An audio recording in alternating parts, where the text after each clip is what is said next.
How do So I look? Do I look great? you look gorgeous as always. Thank God Liz not here because she'd be breathing on the computer screen and be all fogged up. I couldn't see her.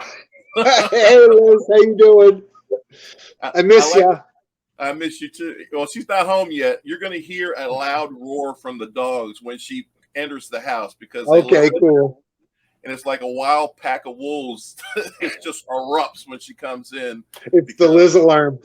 Oh my God, she spoils his dogs to death. Like, of course, you have to. I can't even get into bed, Greg, because she has all the dogs lined up, and they literally like protect her. They start to growl when I get into bed because they don't want me to get close to her. It's ridiculous. So that's fantastic. I got to sneak bologna in my pocket when I get to the bed and like slip it here, slip it there. It's ridiculous. Oh man, that's great. That's hilarious. But anyway, let's get started. My show is called Fish Heads. Okay.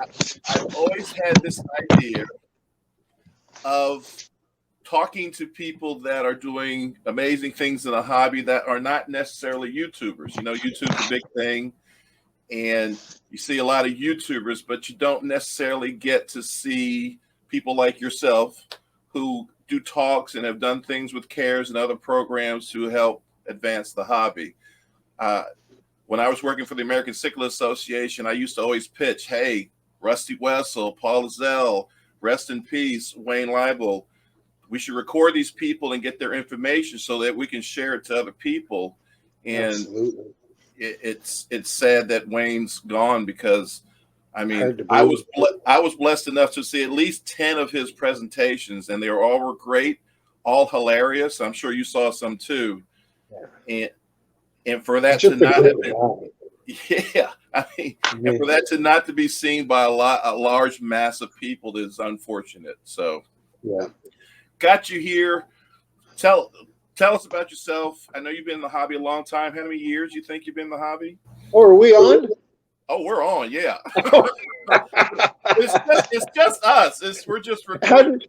How did we go from bologna in your pocket for the dogs to talking about CARES? That's awesome. I'm out there, man. I'll rein it all in. Trust me. That's what's good about edit. Oh, fantastic. So I'm sorry, Scott, what was the question? How long have you been in the hobby, and maybe what got you into the hobby, Greg? Okay, well, I've been keeping fish ever since I can remember, and that's not an exaggeration. I think one of my earliest memories is like taking a dip net and catching tadpoles and things like that. But I think one of my big Christmas presents that I ever got at a very young age was I got it was probably 5 or 10 gallon aquarium from my parents for Christmas, well, from Santa, of course. Slate bottom or slate? Yep. Okay. No, this was a all glass. Oh, okay. I think silicone had just been invented. They weren't using the tires for the slate, but I did have some slate bottom tanks, believe it or not, with the with the metal corners and that black tar crap that went in to keep it all together. Oh yeah, for sure. Those are classics. Yeah, and I are both. Yeah, right. But Scott, I'm going to say like at least 50 years. I've had an aquarium for at least 50 years. Which is amazing because you're 51, so that's pretty amazing that you've kept them for 50 years. What's amazing is that, I'm only 38. So fantastic. We have some like embryo stuff going on. Right. I'm sorry, guys. For those out there watching us, Greg and I have been friends for a long time. In fact, I was sitting here rattling my head. I can't remember when we met, but it just seems like we've been friends for a lot of years. I'm sure it had something to do with Kurt Johnson and the Lancaster Club at some point. Likely, yeah. Geez, I'm trying to think too. I know I've been very, very blessed to have been a guest of the different Pennsylvania clubs fairly often.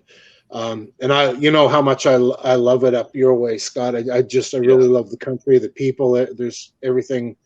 You know, I just jump at the opportunity every time I get the chance to go up there.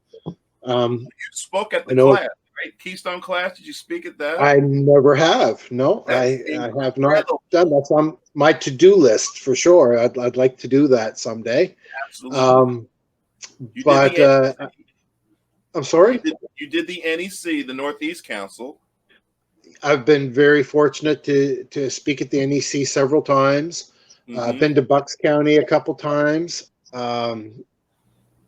Lancaster, sure. Yes, of course. Yeah. And you did the big fish deal one year because That's right. That's right. We hung out quite a lot. That was a lot of fun. Yeah, we had a good time there. But yeah, I don't know. I can't remember when we met, Scott. I really can't.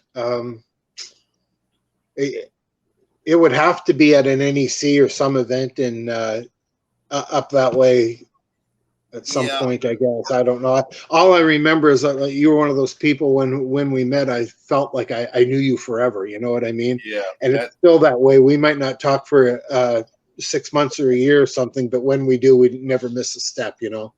Because that's the true friendship. So I'm very grateful for your friendship.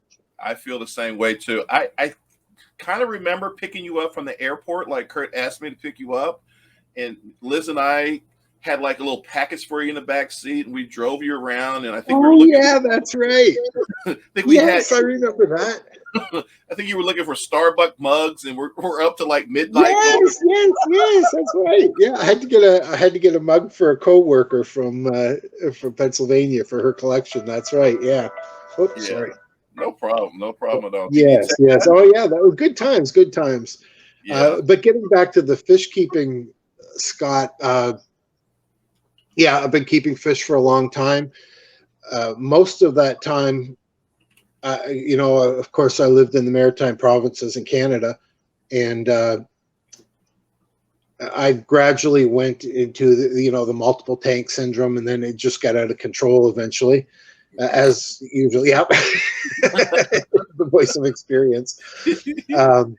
But anyways, I eventually ended up moving to Texas and picked up where I left off, and it was when I moved here, I kicked the conservation and endangered species keeping of them into high gear. But I had already had that interest in Canada. But when I moved here, I had the network I had going ended up being such that I could procure some of these fish, and some of the people that were in the Lake Victoria Species Survival Program, I, for one reason or another, took a liking to me, and I befriended Lawrence Kent, who was I can't say enough about him. He was great, and along the way, I've got involved with the ACA and met one of the nicest people to ever grace the face of the planet, Claudia Dickinson, and yeah, she's the best. There's no one better. There just is not a better person that was ever made. No, if your heart doesn't melt when you meet her, then something's wrong. I mean, she's amazing. Yeah, amazing. She is, and she she's the type of person that very it's a laid back approach to it, but you can't help get caught up in her enthusiasm. Yeah, she's not in your face, but you're hinging on. It's just, she does these Jedi things with her mind, and she doesn't have to say anything, but you're just enthralled with her, and you can't help being excited over when you talk to her and things like that. Yeah. She's great. But yeah, I met some wonderful people, and these things happen. And you always want to please her. There's nothing better than pleasing Claudia. So yeah, I totally agree. Yeah, definitely. To see her smile, to have her say thank you. Woo. Oh yeah, absolutely. Yeah, she's one in a million, that's for sure. Yeah. But along the way, I've had some people that I consider have mentored me. I consider Dr. Les Kaufman one of my mentors. Like early on, he really sowed that appeal of, and the whole story of what's happening in Lake Victoria. That was my first introduction to it. And of course, I met some great people along the way, but Dr. Loisel just grew on that too. And you know, his friendship and knowledge over the years is, again, it's something that you don't set out to have these things, and when they happen into your life, you have to realize how fortunate and lucky you are to have something like that. So yeah, I've been really, really, really fortunate. Yeah, amen to that, because it's so amazing to go to the North Jersey Aquarium Society to like their fall auction and have Dr. Paul sitting right there looking at every bag before it goes up to auction and guaranteeing, yes, this is the right species. You don't get that at anyone else, you know? Have you ever got the hairy eyeball from him when you bid against him? Okay. And you back off because that's Dr. Paul. But and how amazing is that club, North Jersey Aquarium Society? Wow. And Rosario, and I'm on. Oh my gosh! I mean, it's just legends. You walk in the door and you're surrounded. It's incredible. Every club, what I've found over the years, Scott, is every club has their people that are extremely knowledgeable and passionate, and the members of that club kind of hold these people in high regard. Yeah. And all those leaders are not people that set out to be that way. It's just their natural charisma and enthusiasm that has brought, well, your case in point is you know. I appreciate that. Yeah, for sure. But it is. And it's so those people, like I said, every club has a couple of them or one. And, but places like North Jersey, I mean, these are the people that those other people look up to. You know what I'm saying? Yeah. And then you throw in a Dr. Ted Coletti or a Kevin Carr. I mean, Chuck man, oh man.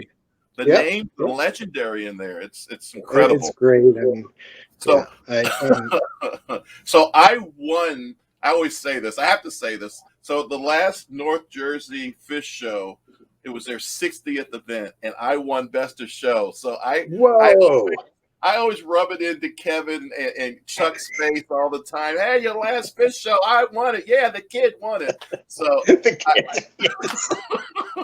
It's pretty bad when we're the kids. That was some 12 years ago, but hey, I'm still holding on to it, Greg. That's right.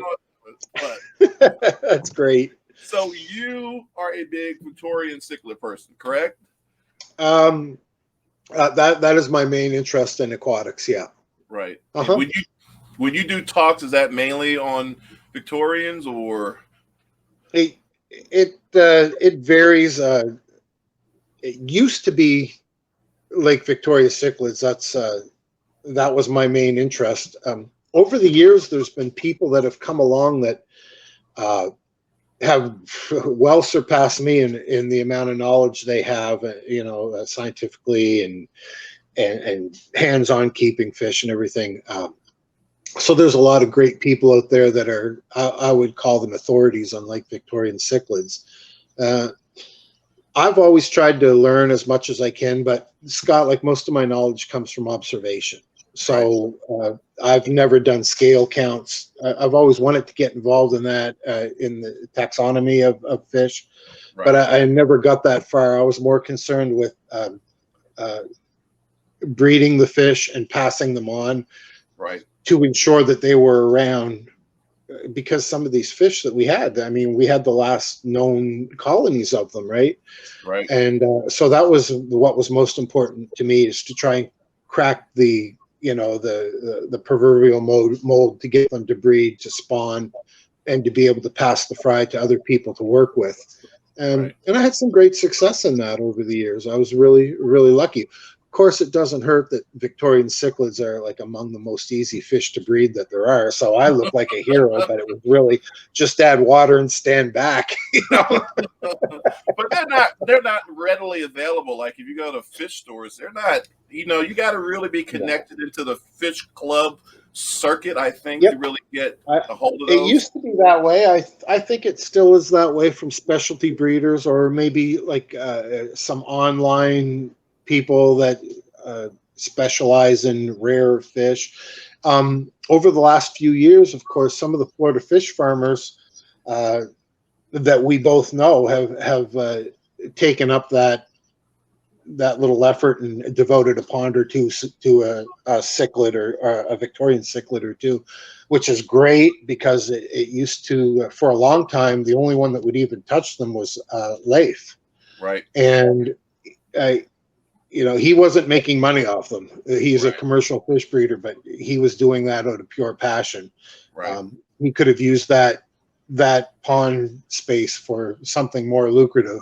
But just to show you the type of people that are involved in this hobby, from the collectors to the the wholesalers, the importers, what have you, this is a major guy, a major business, and he for a long time the only real big business, the only big farmer in I shouldn't say that, there were other farms, but when it came to cichlids, Leif de Mathan was the guy. Yep.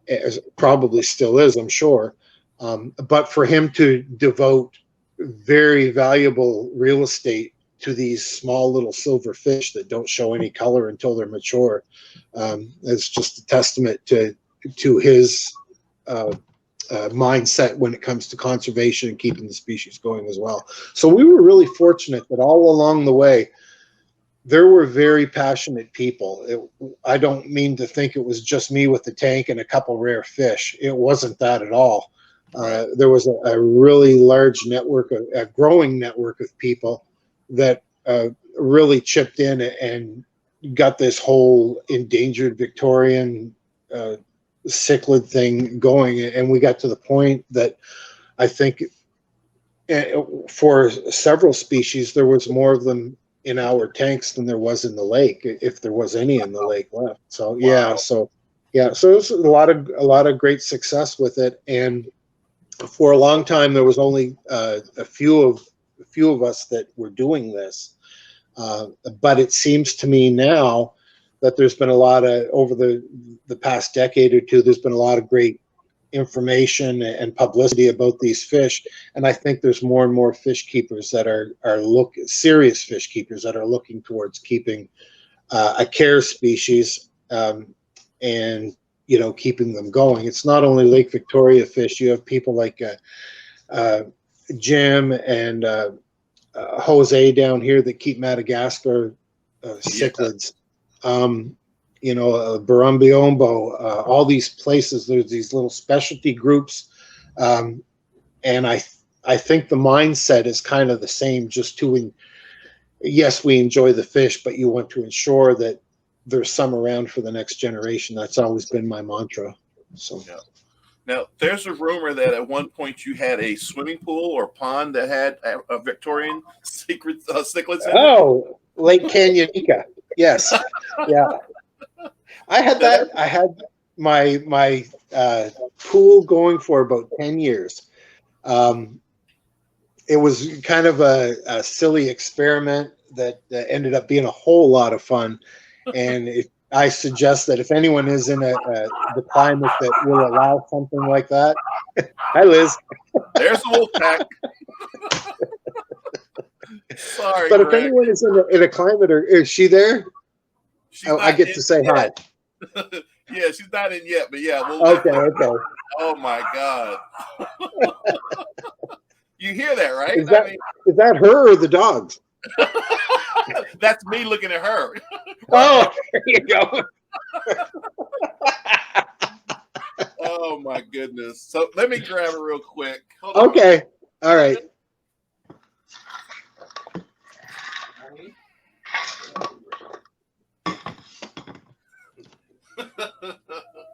Hey Liz, how you doing? I'm good. Oh, good here too. Good here. It's nice to see you. Nice to be seen. I told Greg that once you came in, the dogs were going to be like a wolf pack. Now these dogs are like little Shih Tzus, but they sound like absolute wolves.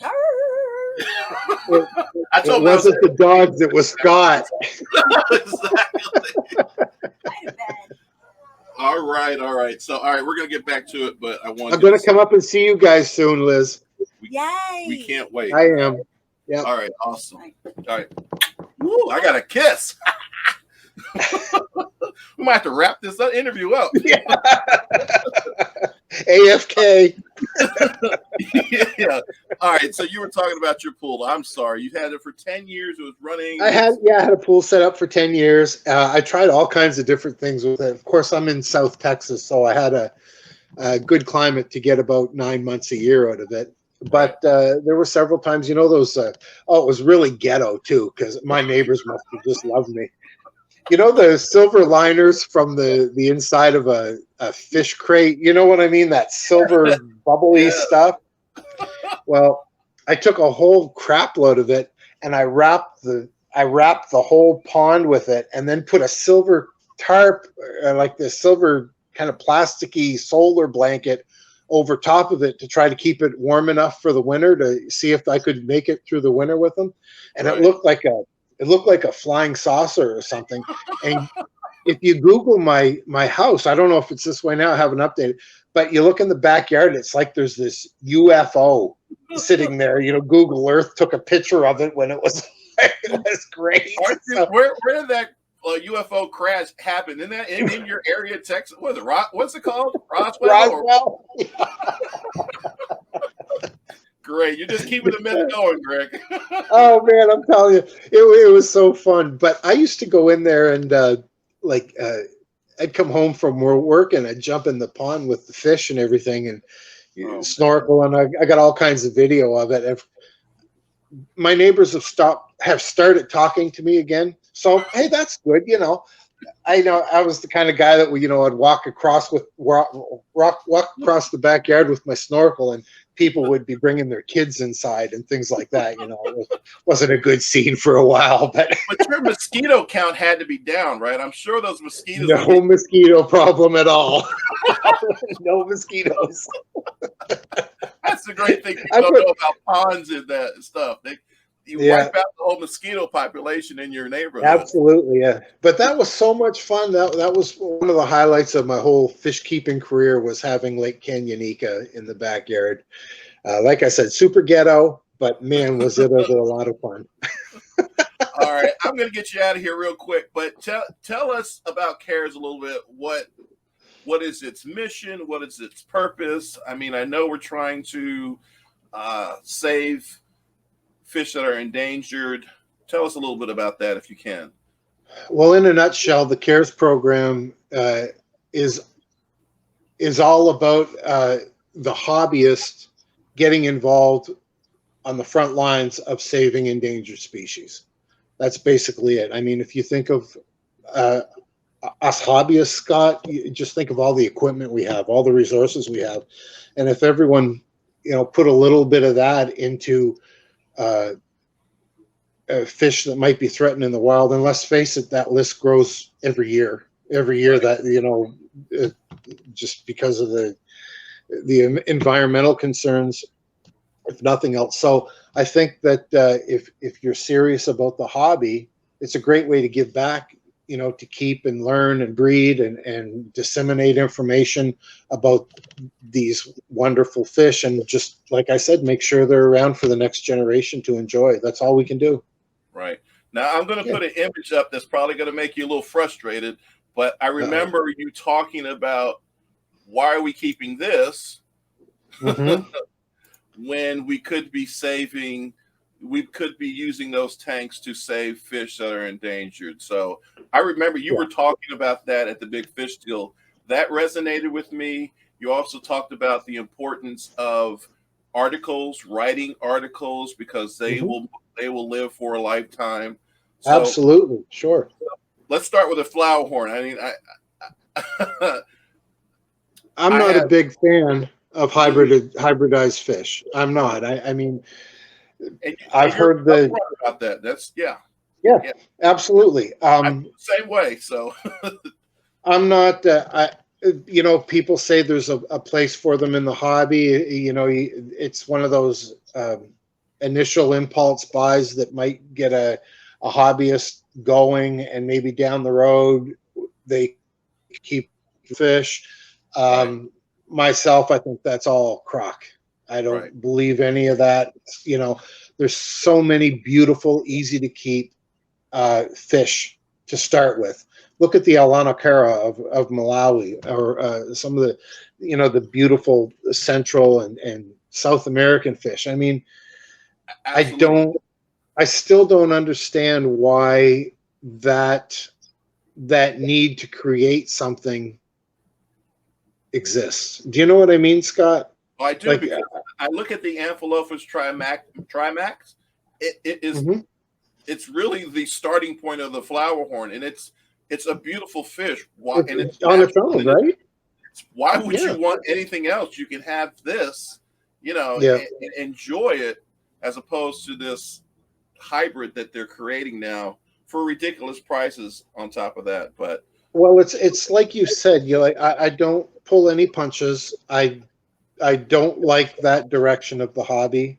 mhm, Um, and to some people that keep these fish, I know you don't want to hear anything negative about the fish you keep. They might be beautiful to those people, and I know there's organizations dedicated to flower horns and hybridized fish in general, but um, I still have a hard time with selectively bred fish too. I mean, that's just me,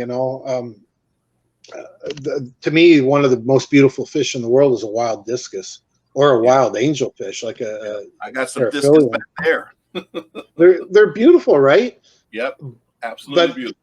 they've been really, really selectively bred through the years, and now the form we have is not. In fact, I've even seen them like they're bred with notches in them to make them look like hearts and stuff. Now, Yeah, selectively breeding for color was one thing. I mean, it's like I said. I know. If you want to call me a purist, that's fine. I mean, I know I'm not going to change the world and get everyone to think the way that I think. I can only abide by what I feel is right, and I don't think there's anything more beautiful than a naturally occurring fish variant. That's the way the fish are the coloration and the body form, and all the little the differences in teeth and scales and the way their fins are. They're that way for a reason. I right, mean, hundreds of thousands, if not millions of years have turned this fish into a survival machine. right. And that should mean something to us. I think that should be embraced, rather than taking a little bit of this and a little bit of that and making something that I can put my name on. You know what I'm saying, Scott? It's just not for me. I've never been comfortable. I would not promote it. I wouldn't go against my morals, Right. but I'm not going to get on a soapbox and start pointing fingers at people that keep them. That's just not me. It's not for me. I'm not going to do it.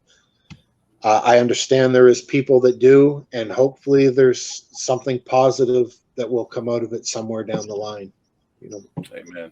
Well said. I'm going to show you a picture of two people I think we both love and near and dear to us, Alan and Okay. Karen. So, Karen and the leprechaun. so one of the great things that some of these clubs are doing is recognizing people at the end of each club year for the amount of carrots fish that they keep and breed. Alan and Karen, you talk about some elite company. Those two are not only some of the most kindest and best people I have ever known, but Yeah. some of the best fish keepers I've ever seen Yep. in my life. They're both wonderful people. They are, but you put them together, my God, Mhm. it's amazing. So Yeah. every year you Yeah, can look. they're both great Go ahead. people, great fish keepers. Yeah, absolutely, Scott. They're great. They've kind of embraced the whole attitude of cares, which is kind of the direction that I've taken with the program. Anyways, it's that attitude of it that they exemplify, that I find most important. When CARE started out, and if I'm off track, just stop me, just cut me off, because I ramble on forever.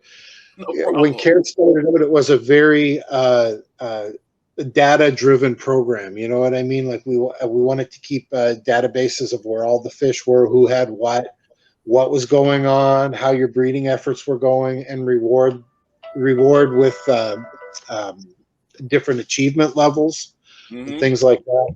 So that, even though that is still in the works, over the years, what I've learned is that's not near as important as the CARES attitude.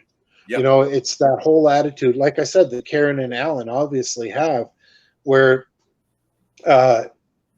you just keep those endangered fish or fish that need protection, because we can't count on the zoos and aquariums to do it. They don't have the resources that the hobby does. Right. So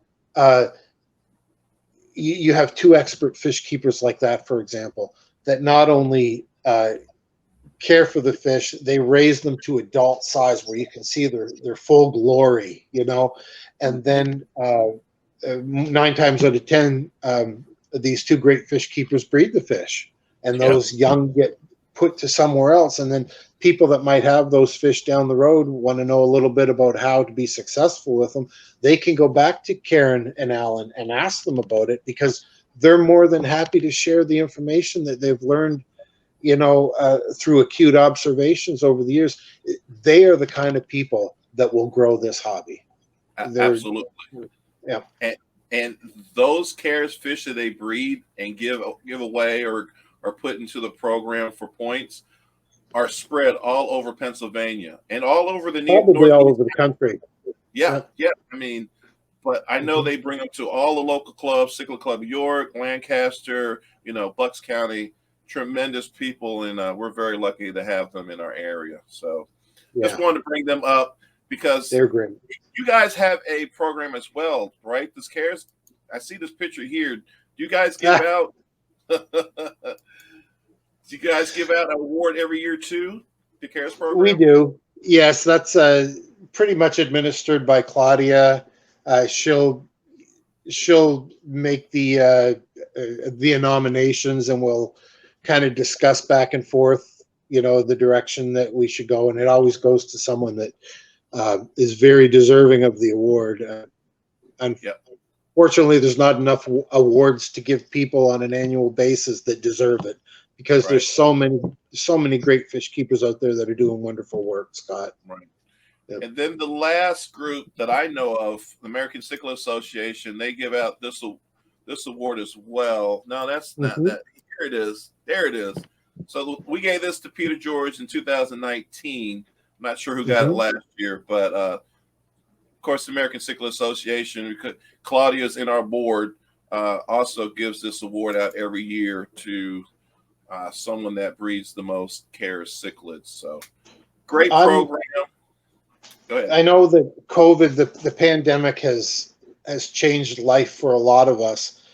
And although people have got to spend more time with their fish and, maybe have learned a little something about the animals they keep, the organized the whole CARES thing. I can't remember if we actually gave an award out this year, Scott. So it's quite possible that once we get back to it and have a clearer line of communication, that there might be one of those dual awards or something like that. But I'm not privy to that at this time. I don't know the direction we're taking, but I'll find out. We'll be back at it for sure. About a year and a half ago, I put out a video on YouTube about CARES. It got, I think, over 1,500 views or something like that. And from that video, I got some questions. So I'm going to bring some questions up. I'll read them and we'll talk about them. Oh my gosh, you might have to help me with the scientific name. Emily Randy Griff, we're keeping Tropheus du Boise Massawa. My son fell in love. Yeah, thank you. My son fell in love with them. He was 2 at the time and just didn't want to leave the store without them. Still juveniles, but if we are successful, I hope to register them to cares. Great video. I hope to keep more cares someday. So that's awesome. Let's Yeah, see. that's great. Michael Stevens, are any of the fish being reintroduced to the wild? Any Yeah, comments on that? that's a great question, and it comes up a lot. Ultimately, wouldn't that be the end goal for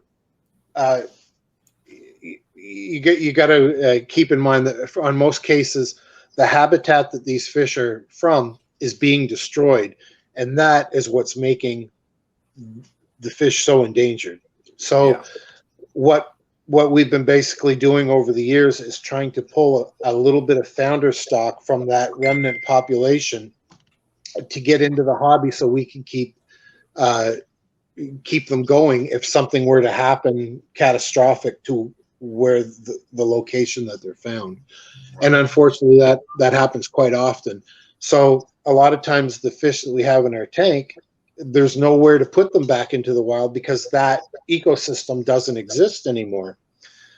That said, it would always, I think it's in the back of everyone's mind that it would be great if we could reintroduce them at some point in time, reintroduce the species that maybe the habitat has stabilized, and what once caused the the whole dilemma with the situation is changed to a point where maybe it's you could reintroduce those fish. So I won't lie about it. It hasn't happened often, but it has happened. So we've had a Goodeid species that was thought to be extinct. We had a remnant population of them that we reintroduced back into the wild in Mexico that last I heard we're doing fine. I know there's been some cichlid reintroduction in Madagascar. Yep. I haven't kept up on that like I should, but I think there was a little bit of success with that too. And I know Larry Johnson had been trying to seed a Taiwanese reef with Chindago salusi that were highly endangered in the wild as well, but are doing really well in captivity. So they have been trying to reintroduce them into their native waters in Lake Malawi as well. So yes, it's always in the back of your mind. That's something that you want to do. Unfortunately, due to the logistics of the situation, there's just some fish that are never going to be able to be reintroduced because their habitat is gone. There's nothing for them. They would be going back to an entirely alien situation where they would have to find their way in an ecosystem again, and that's when you get into disrupting other life forms that are already established there. Yeah. So. Great answer. Let's see. I just want to bring this to everyone's attention. I saw this. This is across our friend Claus. May 26, 80 species of freshwater fish were declared extinct or extinct in the wild over the course of 2020. So I think a lot of people don't think this is still happening, but it's happening, guys. It really is. Well, Dr. Kaufman's he I believe he was the one that had originally said that the peril that freshwater fish of the world are under, it's the greatest vertebrate extinction since the dinosaurs.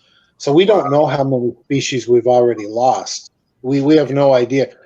Lake Victoria, for example, no one really knows the amount of species that was in that lake 40 years ago.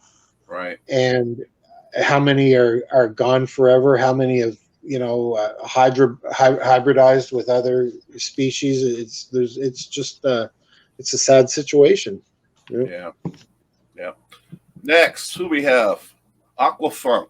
I've been trying to get in touch with these people for close to a year, and I've never been able to get in actual contact information till now. I appreciate the video, and I'm on my way. So there's a website that people can go to, correct? Yes. So cares.org, or what is caresforfish.org. Okay. There's also an active Facebook group, and if Aquafunk is Is that the name on his birth certificate? Because we check these stringently, you know, against government records. If So it was, that might be a little bit of a problem for him there. he must have been a funky babies, I guess. I don't know. Funkadelic. I'm talking about smell, but you're being nice. Jeez. Yeah, But I would say, that. of course, yeah, I like it. Don't get me wrong, I like it. But the first place to go to try to, if you need to contact anyone within the CARES system, would be caresforfish.org. And if the answer to your query doesn't happen quick enough there, go ahead and post it right on the CARES Facebook page. Absolutely. And if you have any questions, leave comments below on this video. We'll be glad to help you as well.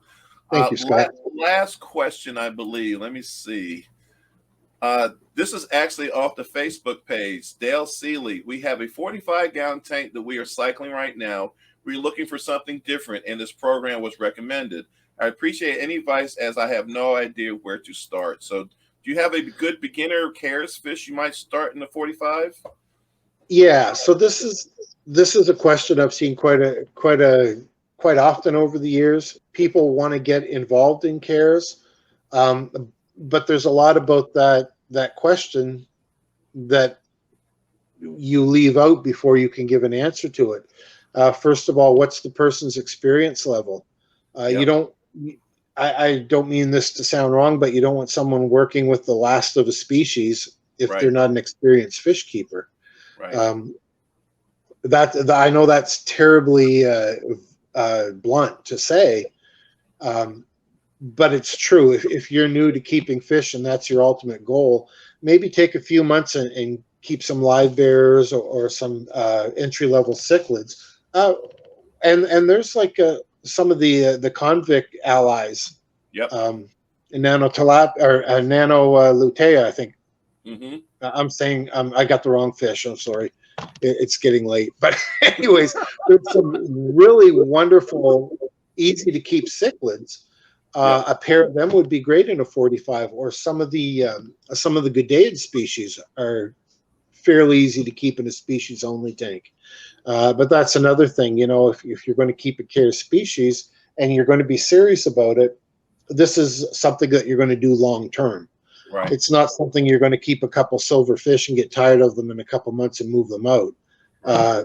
It doesn't work that way. CARES is all about long term survival. You know, get those fish. Learn all you can about them. Talk to people that might keep them. Grow them to adulthood. Breed them. You know, share your observations with others and spread those fry around. But like I said, there's a lot of Gudaid species that really need our help, and a 45-gallon tank would be wonderful for some of them. Greg, thank you so much. I appreciate the time. Maybe we can have a part 2 sometime. What? Talk about birds. Absolutely, my friend. Thank you so much for your time, Greg. You know I love you very much, and right back at you, Scott. To see you real soon, and I will send you a link when this is all ready. Okay, thank you. All my best to Liz too. It was super nice seeing her, and I'll see you guys sooner rather than later. I hope so. We love you. We really miss you. Love you too, buddy. Take care, buddy. Talk to you later. All right, bye-bye. Thank you so much. No problem.